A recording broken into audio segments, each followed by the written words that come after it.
You guys can see me now. I'm in the right position. I know I'm late. I was supposed to be at 3 o'clock, but things happened. I was trying to stream. My hair is not even done.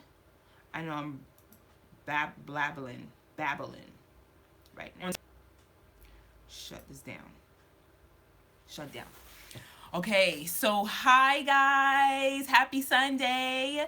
Let me try to finish up fixing myself because I'm a mess right now. I'm a mess. Okay? This is what I be looking like when I'm getting ready to shoot the DIYs. I tend to look like this. I'll be sharing it on my Snapchat. Well, I haven't been on Snapchat since they did their update. Can you believe their update? It's kind of weird. I can't deal with it.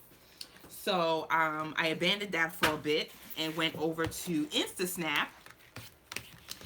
And I am excited about how the reach is so much better over there and everybody else is on there. So you can easily, you know, get through to people. Let me move this out the way. Okay, I'm here. Hey guys, how are you? Let's see who's speaking right now. Let me see. I need a sewing machine. Can you please send me one, please? Oh, I wish I had sewing machines to send out. Let's see. Oh, I don't want my finger getting in the way. See, I don't like when they stream this on mobile because this is not functional. I can't. Thank you. Hi, Teresa. How are you? Okay, so let me finish my hair real quick because I'm a mess, like I said. So I have my mirror right here. I'm just like trying to prep myself up because, we are celebrating right now. So I'm gonna take off my head wrap. Let me put it right there for now. Fix up my hair because I was trying to get everything ready before I get on this stream, but it just didn't happen that way. Finger comb and call it a day. I can't. Call it a day. How are you? How's everything this Sunday?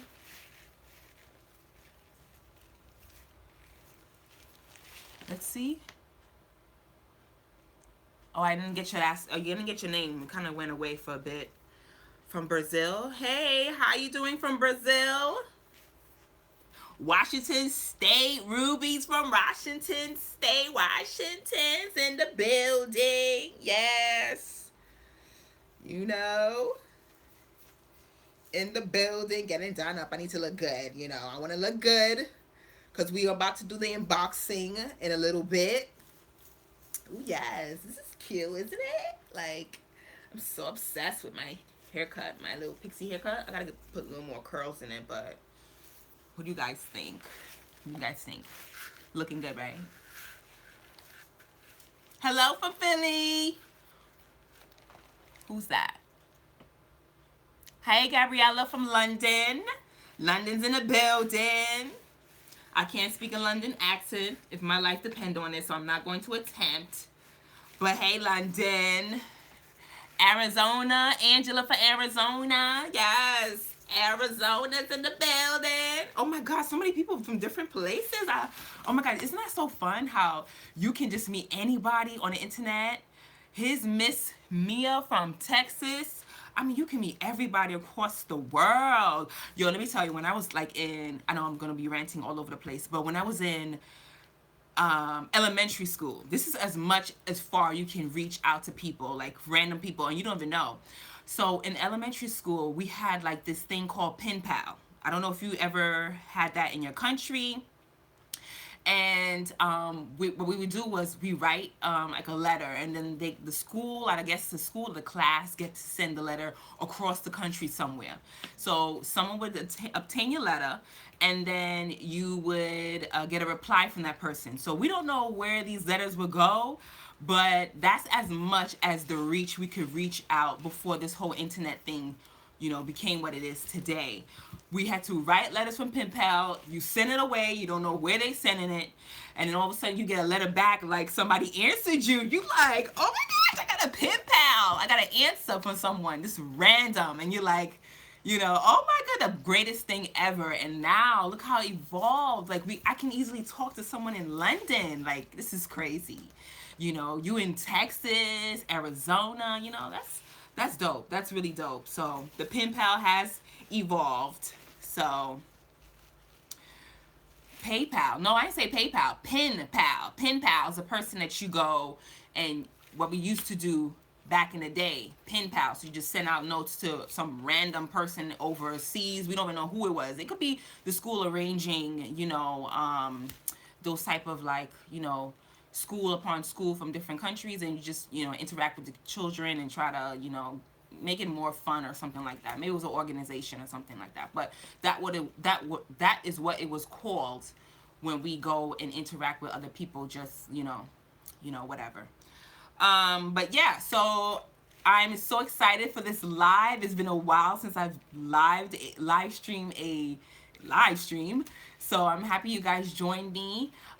Today we're gonna be doing the unboxing of the YouTube button. Yes, I got it like over a month ago, and I hadn't got a chance to open it to see what it looks like. So I'm definitely going to I'm definitely excited to unbox this with you guys because you and I are the first time going to see it. I mean, in the land of YouTube, I mean, you've seen it a billion times, but when, you know, you actually got one out of the YouTube realm, you kind of feel like, you know,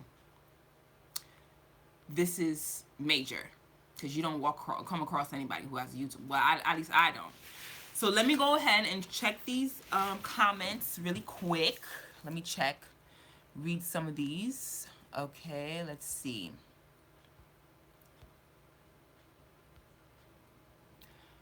Okay. Vanessa says, I wish school in London done pen pals. You didn't do that in like maybe elementary, like I don't know, back in the 90s. This was a big situation of pen pal. Nowadays nobody get letters, girl.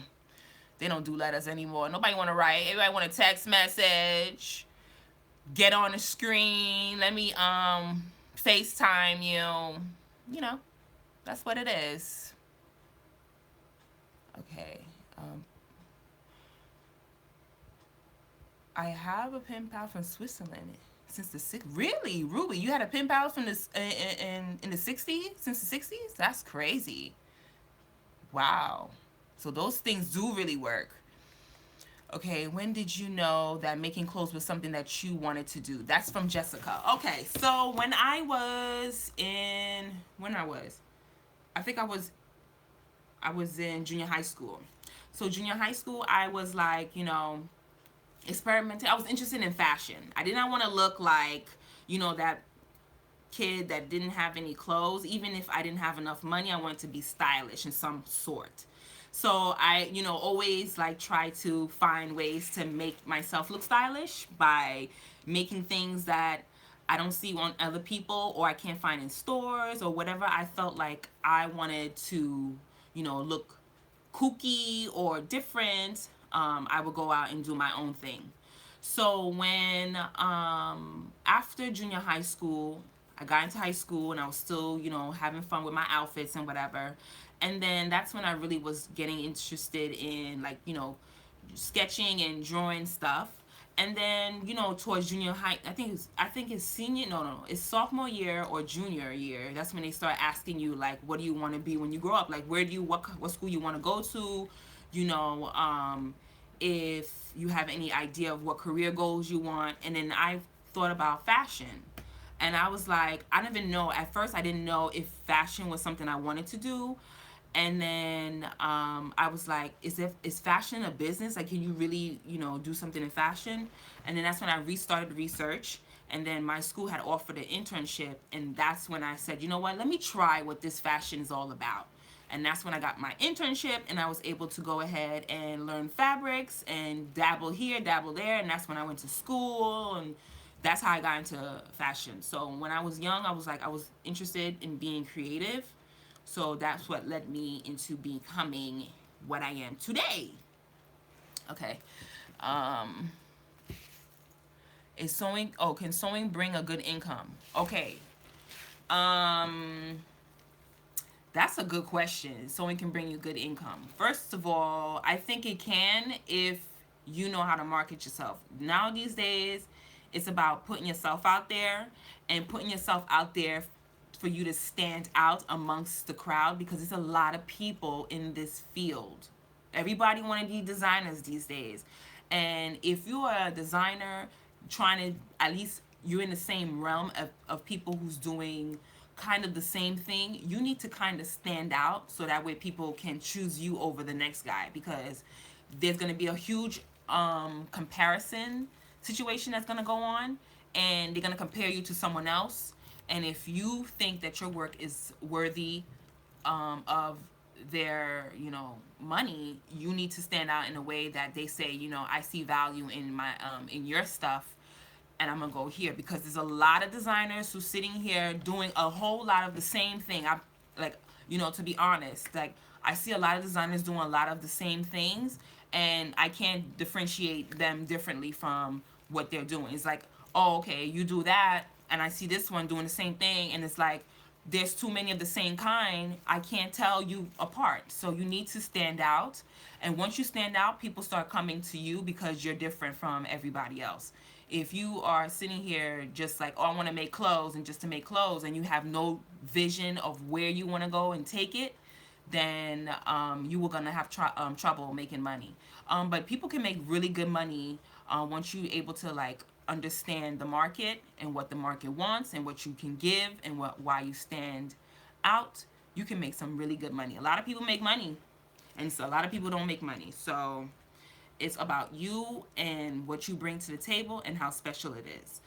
But I recommend you to, if you're going to do something that everybody else is doing, try to be different. Try to come at it in a different angle. I mean, you can present the same thing in a different packaging. If you could do that, you can make some money. So let's see what else. Who else? Okay. Joshua 22. What kind of sewing machine do you have? An industrial one or a home sewing machine? And what kind of machines? Single stitch or overlock? Okay, first of all, let's turn this over. So as you can see here, this is my machine. It's nothing fancy. I had this, I don't know, when I was in high school, and 14 years old or whatever. So this is my Singer home machine. Nothing fancy. I do want it in a heavy duty one, but I don't have the space for that, and I'm not gonna go and invest in that if this is working. If this is working fine, I'm not going further. And then back there, you can see that I have, I'm being so lazy right now. Back there, you can see that I have my Overlock machine. It's a Singer, and I don't use that really quite often because I tend to do more higher end stuff. So I use higher end finishes, so it's more work, more time consuming. And then but whenever I'm doing like a little bit, lower priced items, then I use the Overlock machine just to finish my edges. But other than that, I don't really use it that often. But those are two machines that you definitely need to have. Like if you're starting off, I would recommend you to get an Overlock machine or invest in one, because they are pricey. They're about like $300, maybe $250 if you can get a used one that works well. It'll be a good start, but it's good to have one because it's more closer to the professional finish than it is to the homemade finish. The zigzag stitches and the edges all raw and the pinking shears. It's not professional if you want to start selling to people and have people take your work serious. So Overlock machine is a good way to start something, to be like, all right, people can start taking me serious, and then from there I can go and upgrade from that. Okay, so let's see what else comments. Chloe says, when should I learn how to use the industrial machine? When you feel like you need it. Like if you want an industrial machine, go out and get one and start working on it. I think the industrial machine has only one stitch. It's a straight stitch, but I think it does everything, like all kinds of fabrics and stuff like that. So I don't know ain't too much information about the industrial machine, but when it comes to like, the sample rooms here in New York, at least, they use the industrial machines. They don't use home machines. I mean, you probably find one or two if it's emergency purposes, something breaks down, they gotta, you know, use something really quick, they probably pop that out. Or if it's travel or they got fashion shows, they need to run around stuff, they probably bring this with them. But majority of most of the part, they use industrial machines in there, and I think it's only one stitch. So that's that. Somebody asked about, I want to invest in the Project Runway brother sewing machine. Oh, I don't know anything about the Project Runway sewing. I didn't even know they had a sewing machine. So I don't know. I can't help you with that. I mean, if they have like good quality, you know, I don't know. I don't. Have you even? Did you Google it up? Did you Google to see the reviews? Maybe that can give you an idea if you should invest in it or not. That's what I would do. Yes, I'm coming to Cali. No, I want to come to Cali. I'm not coming right now, but I want to come to Cali because the fashion district, what I see down there, I need to see it with my own eyes so I can choose what I want. That's, I need to go to Cali so I can choose what I want. Because when I've seen it in people's videos, I'll be like, wait a minute, California? I need to go there. I need to be downtown. Yes. So I will be making my way to Cali soon, but I don't know when, but I will soon. Okay, let's see what else.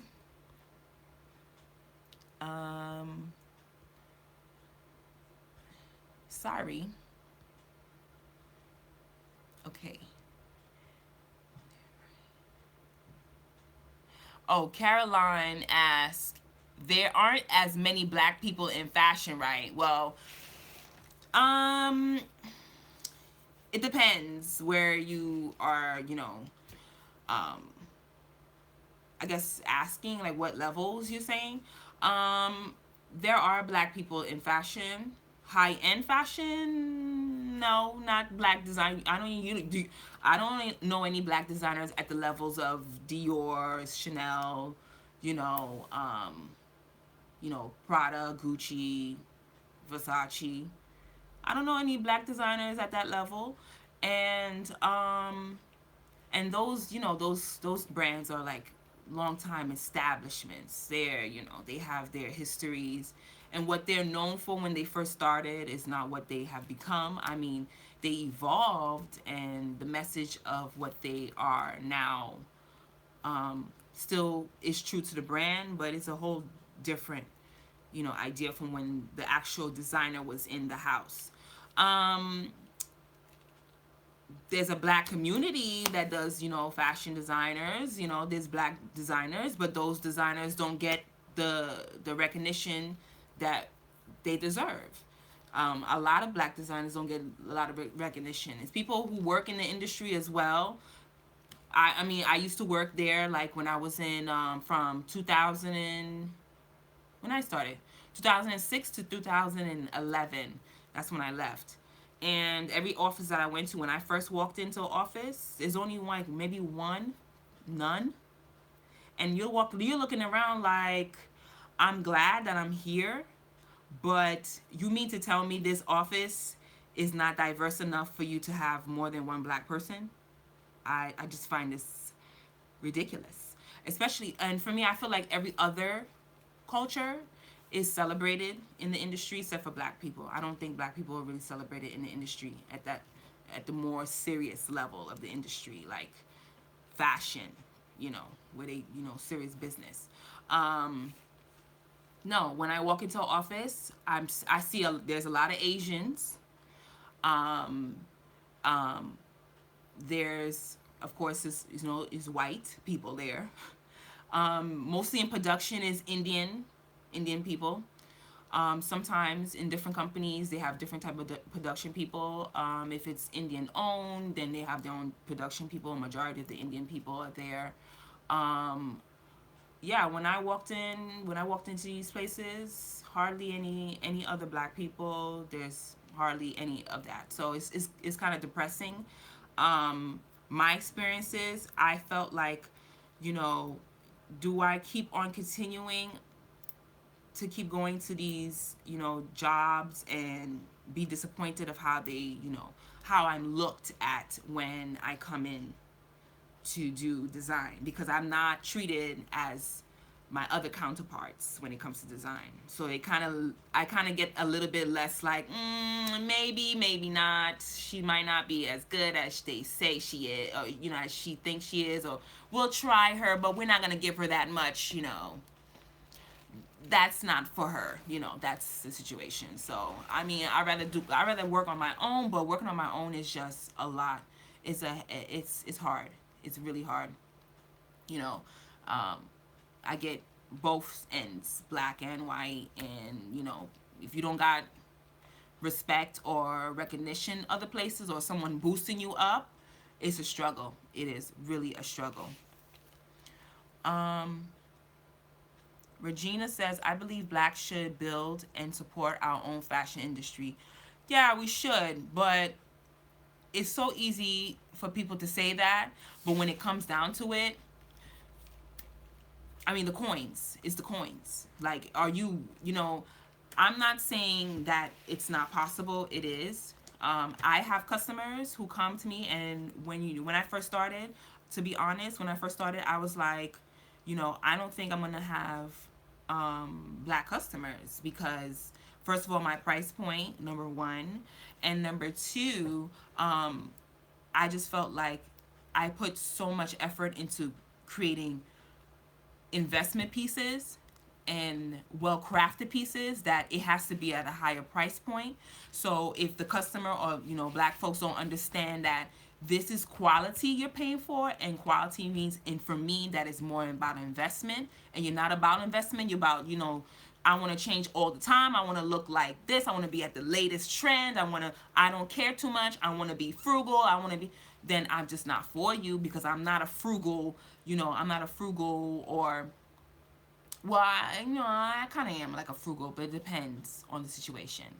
I'm not a person about spending money here and there, whatever. I like to invest, spend it once, not worry about it until it falls apart, and then I'll just go buy another one. That's just me. And I want to attract those type of people. So I kind of thought that this might be a problem when I first started, but lo and behold, I do have some very loyal customers, and I'm very grateful for them, because they actually see what how hard I work and the quality that I offer to them. Like, I'm not a trendy person. I do like statement pieces, yes, but my statement pieces has to last me a good 10 years. Okay, every time I pull out of the closet, it is worth it. Like, it's never gonna look out of style, no matter what trend's going on, no matter what period it is. I pull it out of the closet, it's a statement piece, and it holds up well, beautifully, and it ages well. That's what I'm gonna spend my money on. I'm not about trending.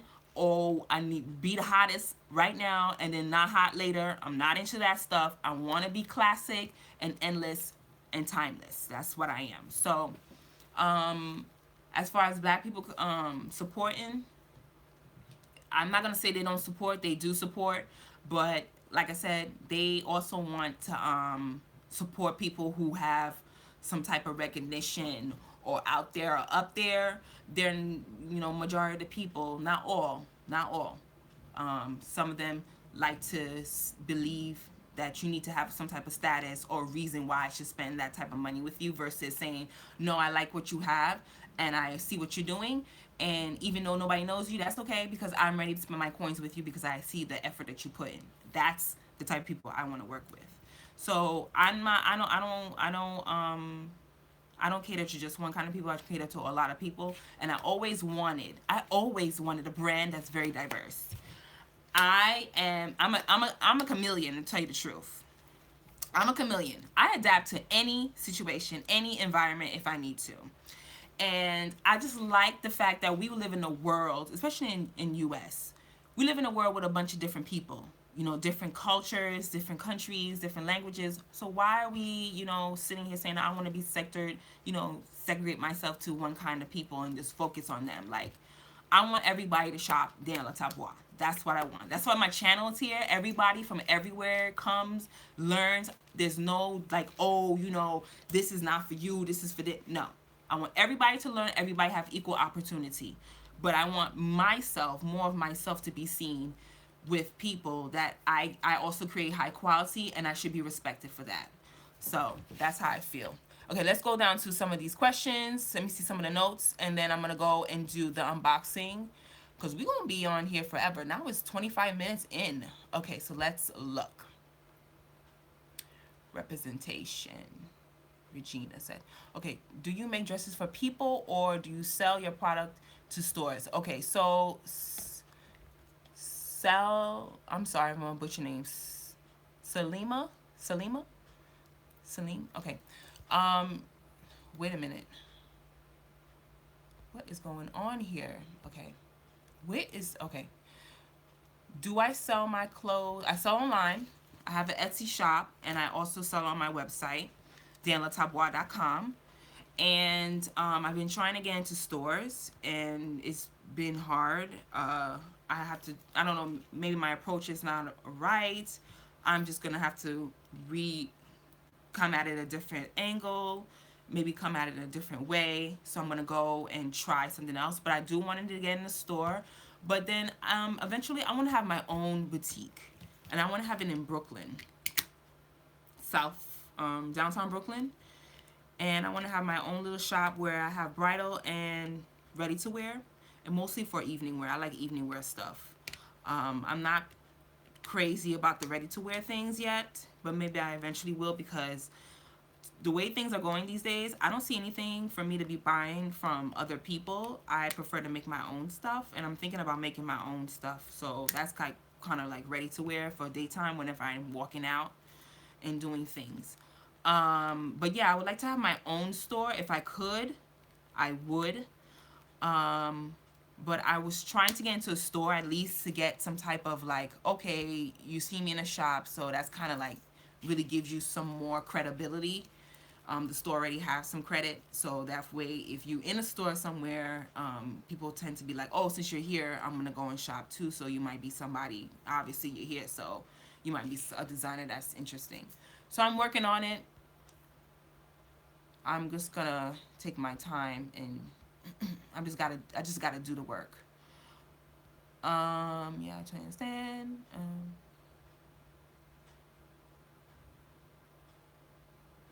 Okay, Andrew asked, how much capital do you need to start? I think you can. I think if you're gonna bootstrap, there we go. If you're gonna bootstrap a brand, oh my goodness, it depends. Like some people say you need like 10K. Some people say that you need 20,000. I think if you got like $100, right, and you got social media, I think you can start with $100 and build as you go, if you're gonna do this on your own. But if you're gonna go and start, pulling out loans and stuff, which I don't suggest you to do that, especially if you don't know if your product will resonate with the people, with the general public. And that'll be money down the drain as well, because a lot of designers do that. They get money, and then all of a sudden their products is not what the people want, and nobody's buying it, and they stuck with it. So that's not smart. But if you believe in your stuff and you want to go ahead and take out a loan, that's on you.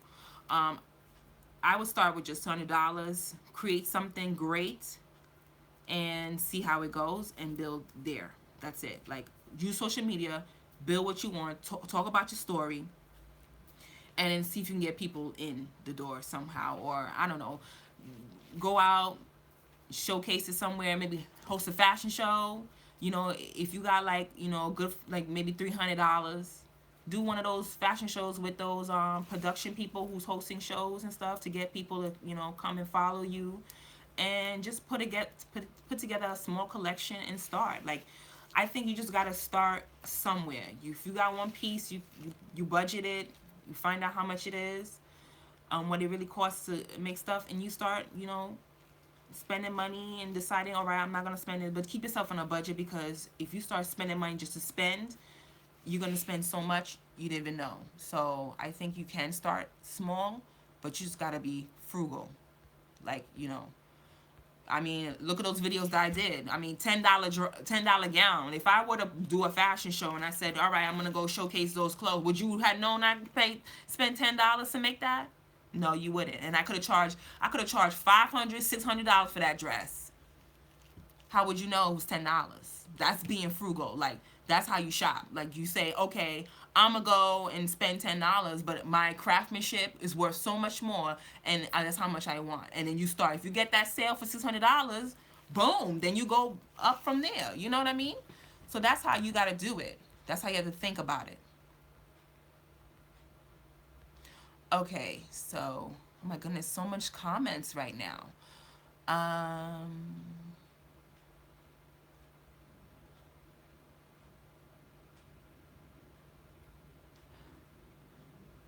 okay, purple. Have you ever considered an Etsy store, or do you have any? Yeah, I just spoke about that. I have an Etsy shop and my website. How did I start sewing? I hated sewing. I still hate sewing. Vanessa asks, how did you start sewing? Did you start from the store bought patterns, or did you start making your own, or draping? What? Or draping your first was your first method? Okay, so I didn't know nothing about draping. I learned that it was in school, and then I kept on practicing right after I left school. Um, sewing is not my favorite thing. I don't like to sew. I hate when people call me seamstress, because I'm a designer, but because I like the end results of my designs, I have to put my hate to the side of sewing and get my work done. So that's why I sew my pieces. Other than that, I would never sew. I would have paid somebody to do that. But do I have the coins for that? No. Am I popular? No. So I'm not about to go waste money like that. So, and on top of that, I can come at it a different angle with, like I said, since I've been sewing for forever, I take my craft very serious. So that way, when someone does buy from me, you're buying because love is made with love, and that I cared about my investment of my skills. That's why you're buying into that. You're buying into, me creating something very of quality. Creating something of that's long lasting and timeless. You're not buying into something that's trendy and just like, whatever. I don't care about the stitches and stuff. No, everything that everything that I do, I care about how it comes out and how it's made. If it's not made correctly, I won't put it out. So for me, sewing is not my favorite thing. Once things start picking up, I'm gonna end up going to a sewing a sample room and have someone else do it for me. But I'm also gonna, because I know craftsmanship, I know who I can work with and who I can't.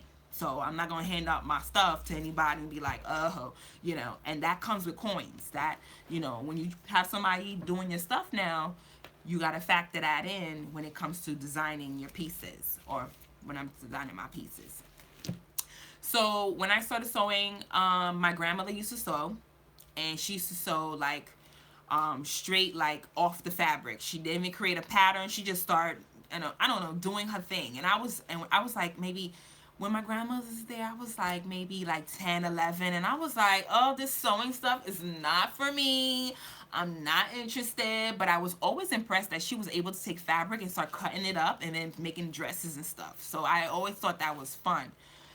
And I found that, like, wow, that's really interesting. But my grandmother, she sewed, and I wasn't interested in that. And then when I was in high school, that's when I was like into like looking fashionable, and I was like, oh, I want to make myself something, so let me just try to make myself a cool shirt. And that's when I started, all right, let me try this sewing thing. And then that's when I started, all right, let me try this and see, if I like it or not. And I'm like, I made my shirt, and I was like, oh, this shirt is cute. Everybody was, telling me I'm cute in high school, like, oh, that shirt is cute. Where'd you get it from? I'd be like, I made it. And just because I liked that compliment, I was hooked. I was hooked. I was like, you know what? Let me go and get me a sewing machine and start making my stuff. So that's how I got into sewing.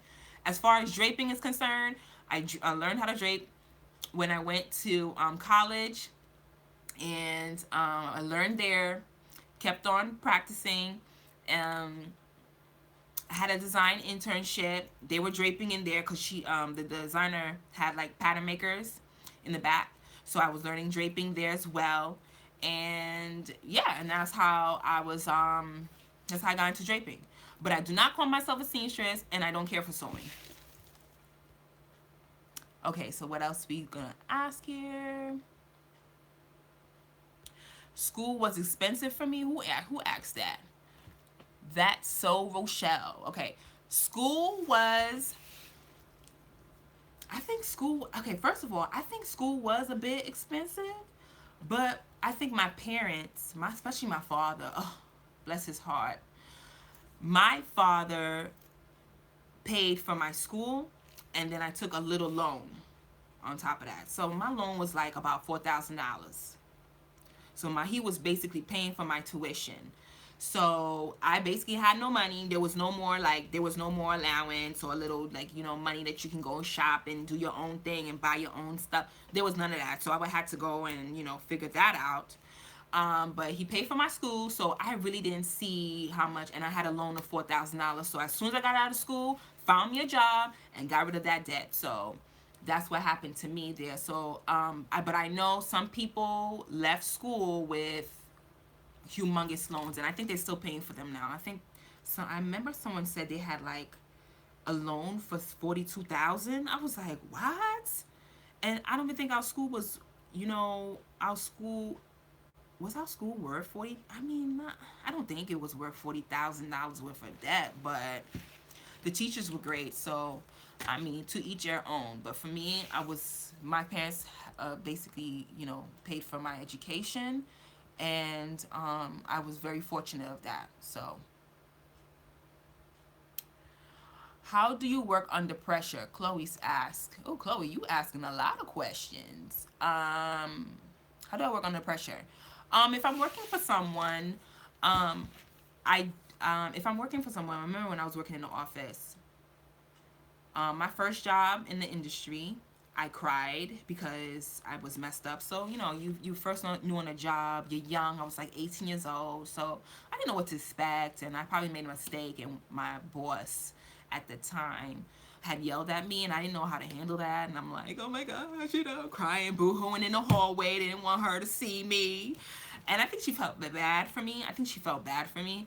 But my friend, who was my coworker at that time, she was like, I know, it is what it is, but don't worry, it's gonna get better and whatever, because she was there for a while too. And yeah, I was just like boo-hooing one time. And then now when you start getting experience and you start going into like different offices and stuff like that, it gets intense. Like to the point where people are like, if they lose business, the people who is under them feel the raft. So I had boss. I mean, I had all kinds of different bosses, and the ones I had they weren't that pleasant. I don't have any bosses that I remember like, oh my gosh, that was such a great boss. No. Except for my lady that I work for fabrics. She was the only one. I did have another boss. Actually, no, matter of fact, I'm lying. I had a couple of bosses. They were mad cool. They were cool. Yeah, because we still continue relationships. We can, follow each other on social media. We keep in touch, so I can't lie about that. It was just the environment and the higher ups who were a bit, over the top. But because they under pressure, they gotta bring coins into the business. You gotta bring coins. If you don't produce, you're out the door. That's how it is. And whenever that happens, the raft does fall down onto the people who are, creating. And when people are like, I tend to be very like, okay, I understand you are going through your situations. I'm not gonna go crazy. Let's conquer this one thing at a time. Okay, I can do this. We're gonna get the work done, and that's it. I'm not a person to be like, oh my gosh, start panicking and like, oh my goodness, I don't know what to do, where to go, how to do it. No, I'm not about that life, and I'm not about to have somebody stress me, especially if I'm being underpaid on top of that, and I'm being stressed too. No, maybe in my early days when I came out of college, you want to succeed and try to get in there, But after that, I'm like, no, not that. No, I know what I'm doing. I'm gonna do the job. If you got issues, you can tell me what you need to tell me. I'm gonna get it done, and that's it. You don't need to be like, whatever, whatever.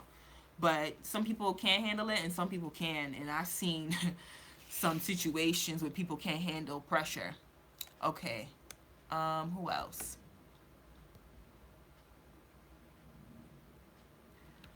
Um,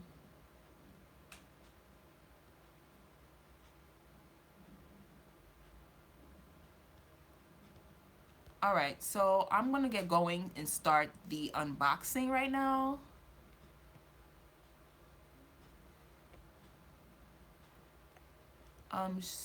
Shimoni? I'm sorry if I'm saying that wrong. Hi, I always see you put a brand tag on the dress. Whoa. On the dress, it's the size or name tag. What do you mean by this question? I always see you put a brand tag on the dress. It's the size or name tag. What do you mean by this question? I don't understand. Um, I mean, I put it on there because it's, to me, it represents that I'm done. So, what is your question? I don't understand that. Okay, what else?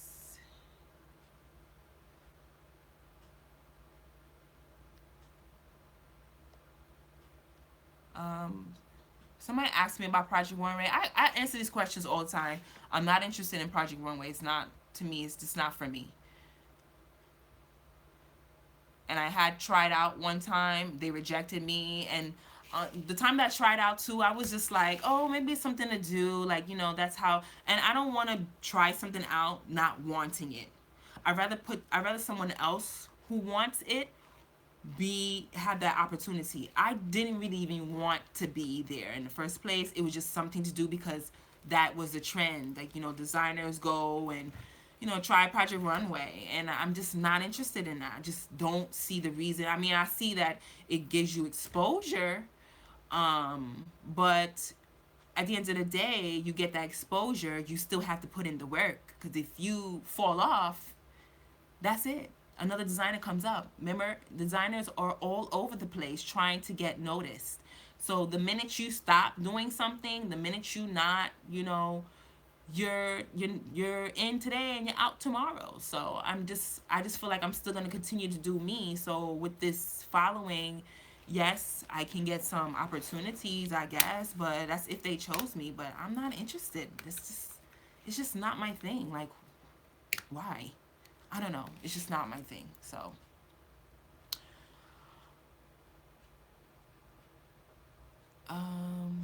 she wants to know if the label on your clothes size, that's the question.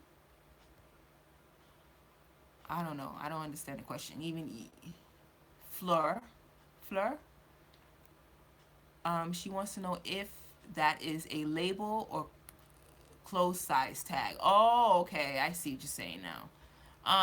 Yeah, it's a label, and I also post the size of the clothes, because I always make a size 6. But these days, I think my top is like a size 4 now. I don't know what's going on. All right, so we're gonna do the unboxing. So, my gosh, it came! I'm so excited! Yes! Yes, yes, yes! Okay, so obviously, I mean, you've seen this tons and tons of times, but this is how Daniela unboxing. Okay, so it comes like this. This one says fragile. So I'm gonna get my scissors. Let me get my scissors.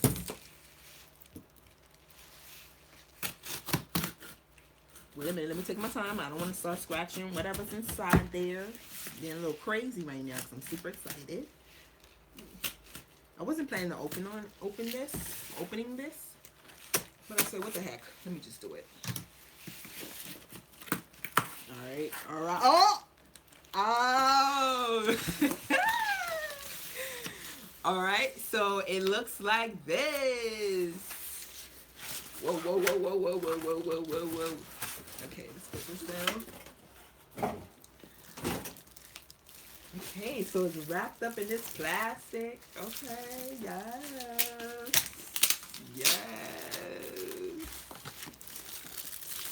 Yes. Ooh. Oh man, I put a scratch on it. It looks like this is nice. This is a nice box actually. It's like a leather, like it has a leather fit finishing to it, like a vinyl. All right. All right. All right. All right. Oh, oh, oh, oh. Okay. Wait.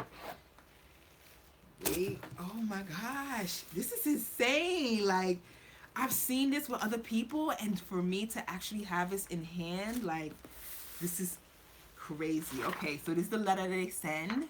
You get the letter, and it says, you've done something that very few YouTuber creators accomplish. You had an astonishing 100,000 people subscribe to your channel. We know that the numbers on YouTube can get really big, but we hope that you don't lose sight of the reality behind the 6-digit milestone. Yeah. Well, this was very hard for me. So each and every person who has subscribed to your channel has been touched by what you created. I hope you guys are really touched by what I've created, or try to help you to get better with your craft. They were inspired, challenged, and entertained. Okay, so this is the letter that you receive. This is very generic, you know that, but I like seeing it because, you know. Okay, so now okay, let me stop. Okay. Oh my gosh. Yo, this is crazy. Oh my gosh, this is for real. What? This is for real.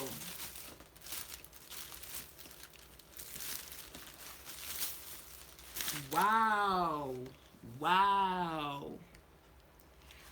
Wow. It says my name. Like, yo, this is super cute. This is, congratulations. Oh my gosh. Like, you, man, it's hard to get one of these as a sewing YouTube channel. Like, wow, because I got one. I cannot believe I got one. It's crazy. I'm so, like, it's so surreal right now. Like, it's just not even easy to get one of these as a sewing blogger or vlogger. Oh, I'm gonna put this aside right now. So I might find a place to put this. I want to thank you all for, oh my goodness, like, I thank you all for, like, supporting me and coming and, like, you know, watching the videos and learning. I know as much as I inspire you and try to help you, you have inspired me to continue. If it wasn't for you to say, you know, thank you, you made this my life easier, you know, I can't believe I learned so much from you, those type of comments, I would not have continued to kept on going. And I want to thank you guys for that, and I'm so happy that this is super real, like, out of YouTube, like, you know, real, like, in real life. I don't know anybody with a YouTube button, like, personally, like, I don't know nobody, so this is crazy, you know. But the land of YouTube, you know, everybody got one, like, a lot of people got one, not everybody, but a lot of people got one, so, you know, I'm happy. So that was the unboxing, guys. Okay, what else do I want to talk about really quick? Let me look at the questions. It's almost coming up to an hour.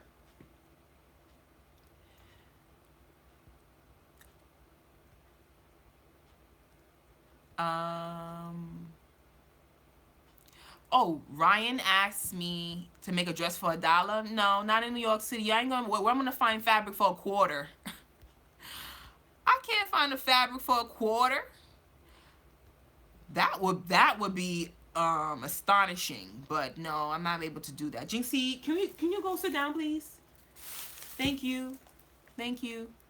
Yes. No, there's no dollar tutorial. Okay, so the tutorials, the series, The $5 series is going to be coming soon. I'm going to go and vlog that hopefully this week, so I can have it ready for next week. You know, don't quote on me. You know, I know I'm saying this right now, but don't quote me because things might happen.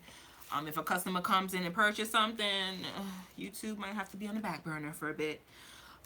So the series is basically just challenging myself at different price points, and it's just challenging my creativity because of the price point. Because you can always make something fabulous when you got the coins, but when you don't have the coins, that's when true craftsmanship, true creativity show itself.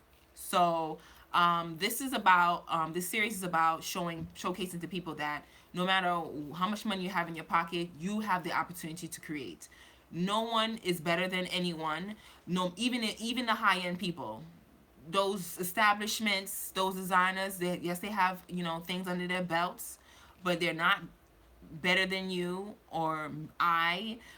They all started somewhere. They were all amateurs at one point, and you know, some people had better opportunities than others, but at the end of the day, you still had to prove yourself and you know, showcase what you could do so people can gravitate towards you. So no matter what is in your pocket, if you believe that you can create something amazing, that shouldn't have stopped you. That should not have stopped you. Even if you, like for instance, the sewing machine situation, a lot of beginners always care so much about the sewing machine. And it is not about the sewing machine. This is where you get caught up in the hype of focusing on the wrong thing. Your sewing machine is supposed to get you to A to B. Make your life easier, okay?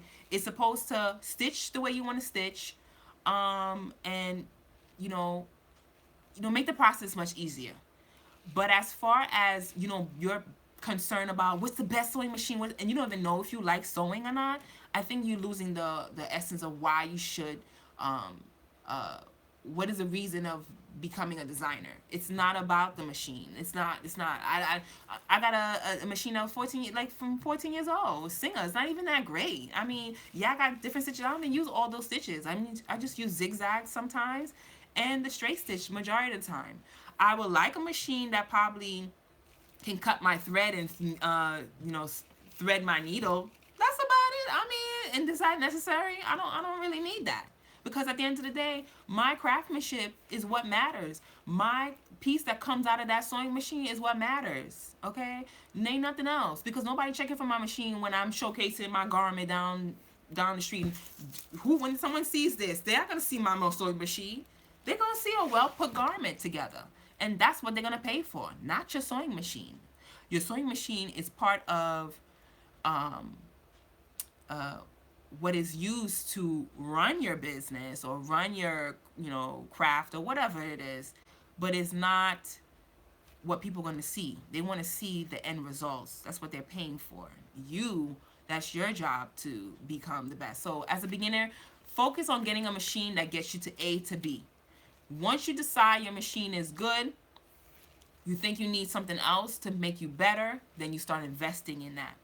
But at the beginning, when you don't know what you should be doing, just find something. I'm gonna make a video for you guys so you can, you know, help you when it comes down to picking a sewing machine, because it's a sewing machine at the end of the day. I mean, you buy into the brand if you want to, if you feel like, you know, research, find out which one is good for your preference. But if you're doing something special, stitches or something embroidered, look for a machine that does those embroideries so you can do, if you're gonna be like, I'm a designer who do embroideries, then find a machine that does the embroideries that you're looking for. But you don't need to go crazy looking for this and looking for that, looking for this. It's just too much. It's not necessary. You're going to lose focus, and it's not about the things you have. It's about the creativity that comes out of the things that you have. So that's what my series is about. That is what I wanted to inspire somebody, that just because you don't have any coins don't mean that you can't create. Don't let that stop you. Don't let nobody else tell you otherwise.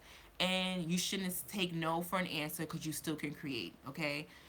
Everybody have equal opportunity is what you use, is what you do with it.